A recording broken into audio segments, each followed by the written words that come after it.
نوێژی جەنازە دەکەین ئێمە. نوێژی جەنازە دانراوە بۆچی؟ بۆی دوعای خێری تایە بۆ مردوو. پێغەمبەری خوا صلی الله عليه وسلم لە حەدیثێکی صحیح مسلمدا دەفەرمێ هەر موسڵمانێک بمرێت 100 نەفەر نوێژی لەسەر بکەن،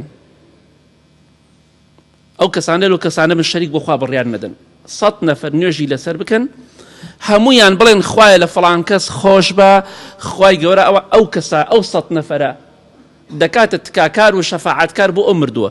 لە حەدیثێکی صحیح جامع صغیرە دەفەرمێ ما من رجل يصلي عليه 100 إلا غفر له.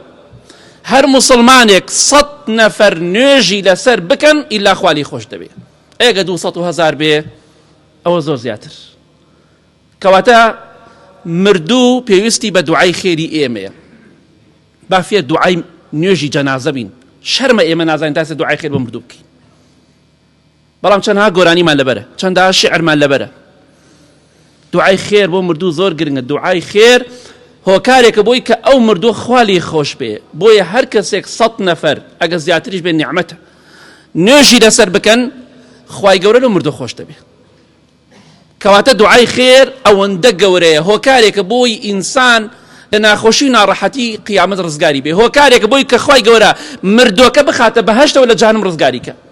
بۆیە بەدڵ دوعای خێر بۆ مردوو بکەن کاتێک کە مردووە و نوێژی جەنازەی لەسەر دەکەن. کەواتە ئەگەر دوعاکردن سوودی نەبێ، پێغەمبەری خوا صلی الله عليه وسلم بە ئێمە نافەرمێ نوێژی جەنازە بکەن و دوعای خێر بۆ مردووەکانتان بکەن. بێوەفا مەبن بەرامبەر بە مردووەکانتان.